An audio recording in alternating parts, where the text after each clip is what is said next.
గురుగారు, ఉగాది పచ్చడి యొక్క విశిష్టత ఏంటి? షడ్రుచుల సమ్మేళనం గురించి మాకు చెప్తారా? ఇక్కడ మనకి చాలామందికి తెలిసింది అంటే నేను అనేది పైన ఉండేది అంటే అంతర్ధర్మం వేరు, పైకి కనిపించే ధర్మం వేరు. అంటే ఇక్కడ ఈ షడ్రుచుల సమ్మేళనం అంటే మన జీవితం కూడా అలా షడ్రుచులుగా ఉంటుంది అనేది అందరూ అనుకునే భావం. కానీ ఇక్కడ మూల స్వరూపాన్ని కనుక మనం కనుక చెప్పుకుంటే కనుక ఇక్కడ ఏదైతే ఉంటుందంటే మన సాధారణంగా మనకు వచ్చే పండుగలన్నీ కూడా ఆ కాలం నుంచి ఈ కాలానికి సంధి కాలంలో వస్తాయి. అంటే ఇప్పుడు సపోజ్ మనం ఇంతకు ముందు దాకా ఒక శిశిరం అంటే మొత్తం అన్ని ఆకులన్నీ రాలిపోయి కొత్త చిగుళ్ళు వేసేదాన్ని వసంత మాసం అంటాం. ఇప్పుడు వచ్చేది వసంత ఋతువు వస్తుంది ఇప్పుడు మనకి ఉగాది నుంచి. సో అలా దసరాలు అనేవి కూడా వానల నుంచి శీతాకాలానికి వెళ్ళబోయే మూమెంట్లో వస్తాయి.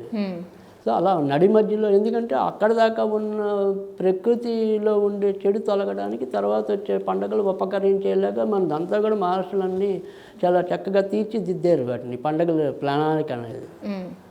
సో ఆ రకంగా ఇక్కడ ఏంటంటే ఈ షడ్రుచులు అనేది కూడా ఇప్పుడు ఏంటంటే ఎప్పుడైతే సీజన్ మారుతుందో మనకి కొన్ని కొత్త రకాల వ్యాధులు ముఖ్యంగా ఇప్పుడు ఈ ఫీవర్లు ఇలాంటివి వైరల్ ఫీవర్ అవన్నీ ఎక్కువ ఉంటాయి ఇప్పుడు.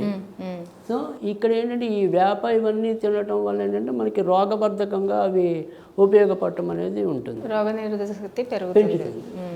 అందుకే పైగా అదిగాక ఈ ఏదైతే ఈ పచ్చడి సేవించడం వల్ల మనకి ఏదైనా సరే నిర్ణయ సింధు కానీ ధర్మ సింధు కానీ ఇలాంటి మనకున్న ధార్మిక గ్రంథాలు ఏం చెప్తున్నాయంటే కనుక ఈ ఉగాది పచ్చడిని సేవించడం వల్ల ఆయుష్ వృద్ధి అవుతుంది అనేది, తర్వాత ఆరోగ్య వృద్ధి అనేది అంటే ఆరోగ్యం వృద్ధి చెందుతుంది అనేది, తర్వాత వచ్చేప్పటికి మనలో తేజస్సు పెరుగుతుంది అనేది, తర్వాత వచ్చేప్పటికి ఏంటంటే ఇక్కడ గ్రహాల పరంగా కూడా శాంతి జరుగుతుంది అని.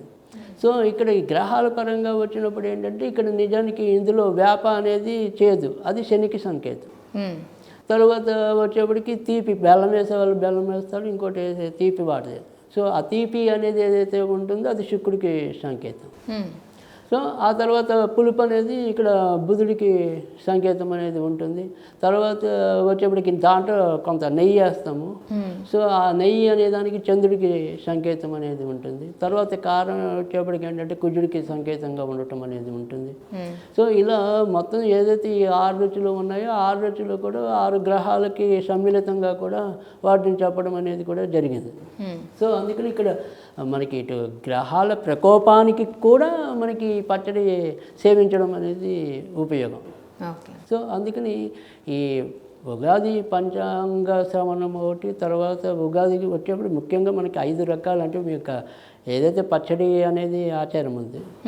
కానీ ఈ పచ్చడి తినడానికి ముందు మనం కంపల్సరీ అంటే బ్రహ్మని ఎవరు విడిగా పూజించాం, బ్రహ్మకి శాపం ఉంది కదా. సో బ్రహ్మదేవుడికి గుడులు ఉండవు, బ్రహ్మదేవుడిని ఎవరు పూజించాం. కానీ ఇక్కడ ఈ ఉగాది పచ్చడి తినడానికి ముందు నిజానికి ఏంటంటే మనం ఆ రోజు ఒక్కరోజు బ్రహ్మను తలుచుకోవాలి. సో ఎందుకంటే ఇక్కడ ఒకటి మన నుదుట రాత రాసేవాడు బ్రహ్మే, మనల్ని సృష్టించేవాడు బ్రహ్మే. సో ఇక్కడ ఉగాది నుంచి మనకి మన హిందువులం ఏంటంటే మళ్ళీ మనకి కొత్త, అందుకే ఇప్పుడు పంచాంగ శ్రవణాలు కానీ ఏమైనా కానీ అంటే మన కొత్త భవిష్యత్తు ఎలా ఉంటుంది అంటే బ్రహ్మ ఏ రాత రాసినా ఆ బ్రహ్మ మన పట్ల అది కరుణతో ఉండాలి అని చెప్పి ఆ సంవత్సరం బాగుండాలి అని చెప్పి మొదట బ్రహ్మను స్తుతిస్తాం అన్నమాట. ఆ బ్రహ్మను స్తుతించాక మిగతా ఏదైతే పచ్చడి తింటామో ఇవన్నీ అప్పుడు వస్తాయి. సో అలాగే కంపల్సరీ అసలు ఈరోజు పంచాంగ శ్రవణం వినేది కూడా అందుకే. పంచాంగ శ్రవణం వినడం వల్ల కూడా మళ్ళీ సేమ్ ఇంచుమించు పచ్చడి సేవించడం వల్ల ఏ రకాల ఉపయోగాలు ఉంటాయో గంగా స్నానం చేసిన పుణ్యం లభిస్తుందని ఈ పంచాంగ శ్రవణం వింటే. సో అలాంటివన్నీ కూడా మనకి ఉగాదిలోనే కనపడతాయి. సో అందుకని ఉగాది అంటే ఇక్కడ పచ్చడి తినటం అనేది కూడా చాలా ముఖ్యము, ఇటు గ్రహాల విషయంలో కాకుండా మన యొక్క ఆరోగ్యాల కోసం కూడా. సో అందుకని ఆ రకంగా మనం ఖచ్చితంగా ఈ ఉగాది పచ్చడిని ప్రతి ఒక్కళ్ళు ఎంతో కొంత తినాలి.